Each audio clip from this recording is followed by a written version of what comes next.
Alors, Monsieur Ouazzani, quand vous regardez ces Ivoiriens qui vous témoignent autant d'amour, qu'est-ce que vous pouvez ressentir? Comment la communauté marocaine réagit à toutes ces démonstrations d'amour?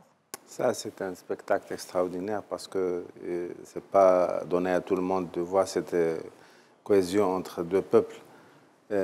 Quand les influenceurs sont arrivés en Côte d'Ivoire, on a eu à les approcher, ou bien eux, ils nous ont approchés. On leur a expliqué beaucoup de choses. On leur a indiqué où les quartiers où ils peuvent aller pour rencontrer le maximum de personnes. Donc, ils ont eu des idées extraordinaires. Vous avez vu comment il y a d'autres qui sont là à piler le foutu, il y a d'autres qui sont là à vendre de l'eau, il y a d'autres... Ça, c'était leur idée, c'était pas les nôtres. Donc, ça a créé une ambiance. Et nous avons remarqué que c'est le seul pays qui a créé une ambiance dans cette CAN parce que peut-être ils ont compris le but de la CAN. Le but de la CAN, c'est une fête. Il y a beaucoup de pays qui se rassemblent, 24 pays cette fois, et ce n'est pas donné à chaque fois qu'il y a un rassemblement de cette taille. Donc la CAN, c'est une fête. Il faut qu'on se partage la culture, la tradition, la musique, beaucoup de choses, mais malheureusement, il y a des gens qui essayent de faire passer des sujets politiques, créer des polémiques. C'est ça qui n'est pas bon. Nous, on vit ensemble en Afrique, on a besoin de la cohésion, on a besoin de la fraternité, on a besoin de tout ce qui est bon pour l'Afrique, parce que c'est ça, l'avenir de l'Afrique, c'est la jeunesse. C'est cela. Donc il faut que la jeunesse soit prête pour affronter tous les obstacles qui sont... On a été des millions à pleurer. Vous avez vu quelques images. On était déçus lorsque le Maroc a été éliminé. Mais avant d'arriver à cette élimination, comment vous avez vécu la victoire que vous avez offerte à la Côte d'Ivoire? Sincèrement, madame, je vais vous dire la vérité. C'était très pénible pour nous avant le match. C'est une responsabilité très grande. Parce que ce n'était pas l'équipe qui jouait, c'était la communauté marocaine résidente en Côte d'Ivoire qui jouait. Parce que si on se disait, si le Maroc ne réussit pas, donc ça va être pour nous une humiliation devant nos frères et sœurs ivoiriens, avec qui on est chaque jour. Donc moi, personnellement, avant 10 minutes avant la fin du match, j'étais arrêté, j'étais collé à la télé, en train de compter les secondes, pas les minutes. Je ne voyais pas l'équipe du Maroc qui jouait, je voyais l'équipe de Côte d'Ivoire qui jouait. C'est cela. Et ça, là, je pense que c'est dans le cœur. On ne peut pas exprimer ça d'une autre façon. Donc, tout ça, là, ça témoigne de la relation de fraternité, et d'amitié et d'amour qui existe entre les deux peuples. Amour extraordinaire, malheureusement. On se voyait ensemble en finale. Et l'histoire de la CAN s'arrête beaucoup plus tôt que prévu pour le Maroc. Et je sais que hier, ils ont été nombreux à venir vous applaudir, à applaudir l'équipe du Maroc au niveau de San Pedro. Déception, regret? Écoutez, madame, moi, je vais vous dire que le Maroc, pour nous, n'a pas perdu. Merci. Pourquoi? Parce que le Maroc, il a gagné le cœur des Ivoiriens. Il a gagné le cœur de toute l'Afrique. Et c'est un esprit qui est né entre nos deux peuples, qui est rené entre nos deux peuples. Tout le monde a regardé le match, et tout le monde a vu ce qui s'est passé pendant le match. On ne va pas rentrer dans les détails, mais le Maroc, il a accepté, pas la défaite, il a accepté ce résultat. Et ils sont partis sans polémique, sans parler de ça. Tout le monde a vu ce qui s'est passé. Maintenant, le Maroc, il est rentré. Et nous, on est toujours derrière notre équipe, quel que soit le résultat, parce que c'est un jeu. Aujourd'hui, on perd, aujourd'hui, on gagne, mais il faut toujours rester derrière l'équipe parce que ce sont des êtres humains. On ne peut pas aujourd'hui venir leur dire pourquoi vous avez fait ceci, parce que nous, on n'est pas sur le terrain. C'est eux qui sont sur le terrain. C'est ça. Avec le climat, l'humidité, tout ça, là, on ne peut pas savoir. Avec la pression, les acclamations, les sifflets, il y a beaucoup de choses qui rentrent en ligne de compte. Donc, on ne peut pas venir dire pourquoi ça toi, tu es assis dans ton salon, tu regardes le ballon, mais lui, il est sur le terrain. On ne peut pas savoir qu'est-ce qui se passe sur le terrain. Donc, moi, je conseille à tous mes frères et sœurs de rester gentils avec l'équipe parce que ce sont des jeunes, ils apprennent. Ce sont des jeunes. Moi, je vais vous dire quelque chose. Pendant le dernier match amical entre le Maroc et la Côte d'Ivoire, j'étais au stade. C'est les rares fois que je pars au stade. J'étais assis avec un ami. Il y avait 50 Ivoiriens qui sont à côté de nous. Et quand la Côte d'Ivoire marquait, je me suis levé pour applaudir. Les gens, ils me regardaient. J'étais avec la casquette, le tenue du Maroc, tout ça. Là, ils étaient étonnés. Ouais. Je dis, mais c'est ça le foot. On est venu pour voir ces jeunes, ces athlètes. Qu'est-ce qu'ils peuvent nous offrir? Donc, s'il a marqué un but, c'est joli. On applaudit. Le match-là, ils ont très, très bien joué. Et j'étais très content. Et je dis, cette équipe, elle va aller loin. Et quand le Maroc a égalisé, j'ai applaudi aussi. C'est tout. C'est comme ça. Parce que le ballon, c'est comme ça. Quand on rentre au cinéma, on regarde un film. On ne veut pas insulter celui-là, bien sûr. C'est un film. Ça aussi, ce sont des acteurs qui sont sur le terrain, qui nous donnent du plaisir. Donc, il faut qu'on les encourage. J'adore votre esprit fair play. Et c'est ce qu'on aura en 2025 aussi pour la CAN chez vous. Alors là, moi, je vous dis que dès qu'on finit, là, on commence à faire nos réservations pour arriver, parce que je sais que la Côte d'Ivoire sera vide. Tout le monde va aller. Et ce qui nous a touchés, c'est de voir ces jeunes Marocains, au-delà de l'ambiance, faire des dons, penser à des plus faibles. Et je suis sûre que vous y êtes beaucoup pour quelque chose avec votre association. Comment est-ce que vous êtes organisé au sein de votre association? Pour commencer, il y a quelqu'un qui m'a approché hier, il y a 2 jours de ça. Il m'a dit, je veux creuser un puits. Oh. J'ai dit, mais... Il m'a dit, je dis non, si tu veux creuser un puits, ce n'est pas ici à Abidjan. Il faut aller à l'intérieur du pays. D'accord. Et tu vas voir quelle sorte de puits tu vas creuser. Là, tu reviens, là, on va voir comment on va gérer ça. Mais tu dis, je vais creuser un puits comme ça, ce n'est pas facile. Donc, il faut savoir, est-ce qu'il y a de l'électricité, est-ce qu'il n'y en a pas, est-ce que la pompe va être comme ça ou bien comme ça. Donc, les jeunes, ils sont venus avec cet esprit d'aider les autres. Et ça a commencé par le jeune Ibrahim, qui est parti dans une commune. Il a trouvé des jeunes en train de jouer le ballon. Donc, il est parti acheter des tenues. Il a contacté des gens. Il est parti acheter des tenues, des chaussures, tout ça là. Il a organisé un match de foot. Il a offert tout ça là. Donc, c'est des idées qui viennent. Donc, il faut les encourager. Il faut les focaliser. Comme ça va réussir.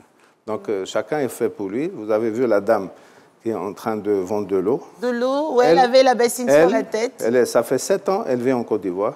D'accord. Elle est ici avec son mari, ses enfants, tout ça là. Donc, elle aime beaucoup la Côte d'Ivoire. Elle a fait beaucoup de villages en Côte d'Ivoire. Elle connaît beaucoup de coutumes, de traditions ivoiriennes.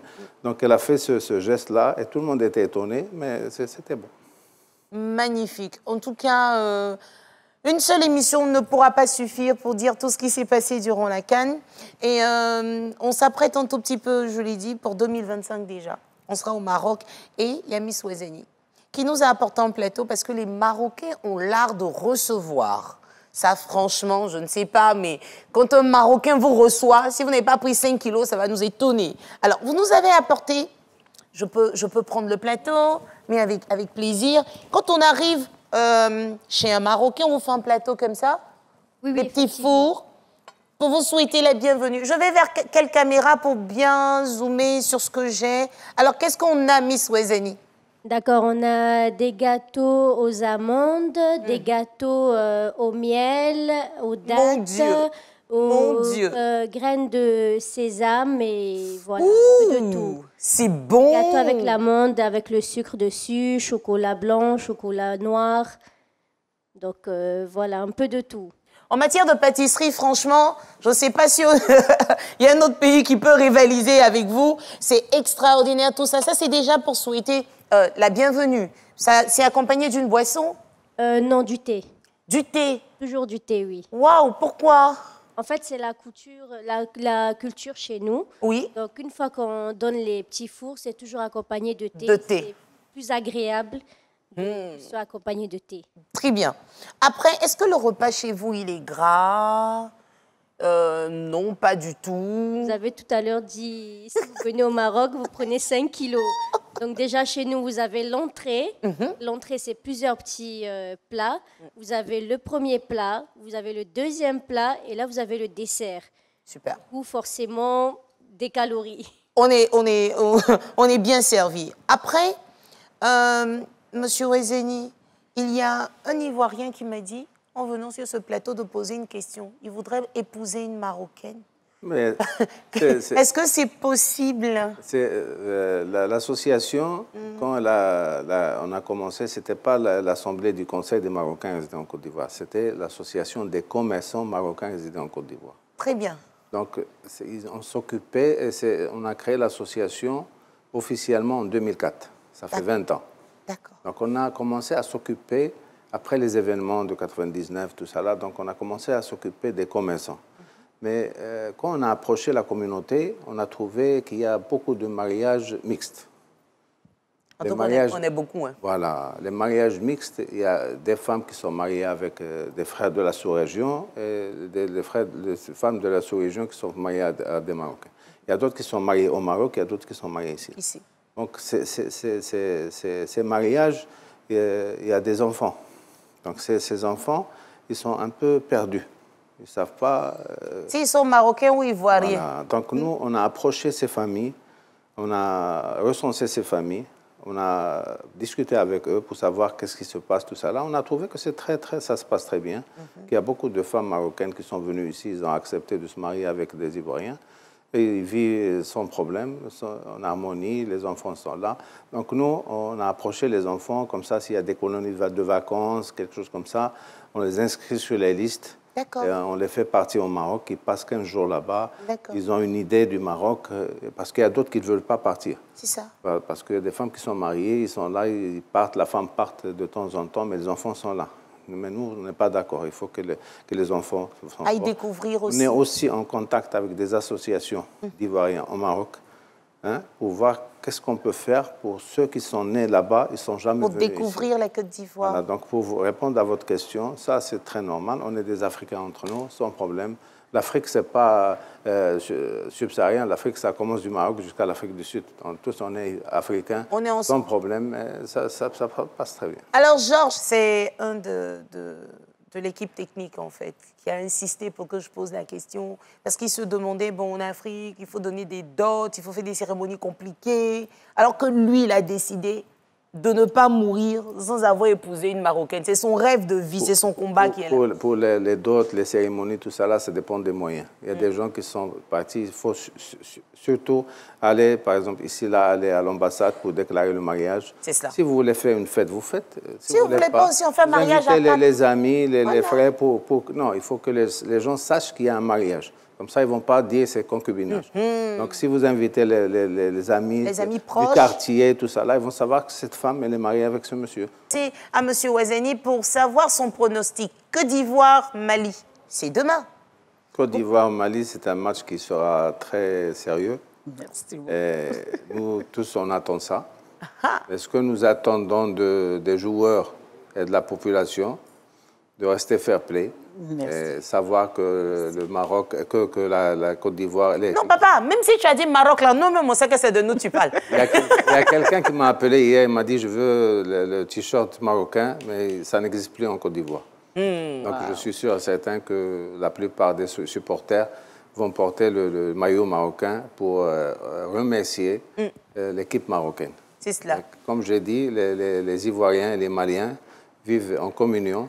Il y a des quartiers, il y a moitié malien, moitié ivoirien, donc on ne va pas se parler mal, on ne va pas se frapper à cause d'un match de foot. Quel que soit le résultat, on est tous frères, on est tous ensemble.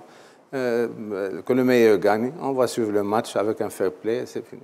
Le plus important, c'est l'Afrique qui gagne. Bien sûr. Parce que le monde entier a les yeux rivés sur nous en ce moment. Comment on va se comporter, c'est le plus important. Ce n'est qu'un jeu. Après le jeu, on se félicite et on continue de danser. En tout cas, nous, on voudrait vous dire merci d'être passé sur notre plateau. Merci beaucoup. Merci pour l'amour.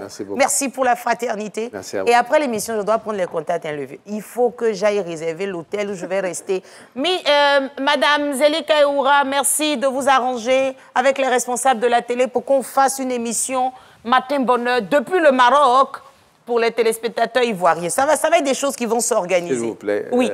J'ai oublié de dire tout à l'heure au frère qui veut se marier avec une Marocaine. Georges, écoute ce message. Il va m'appeler pour être son témoin. D'accord. Alors, M. Ouazani est officiellement ton témoin et avec lui, tu auras la meilleure femme du monde. Ne t'inquiète pas, frère. Il est tout heureux. Il crie en régie là-bas. Il est tout heureux.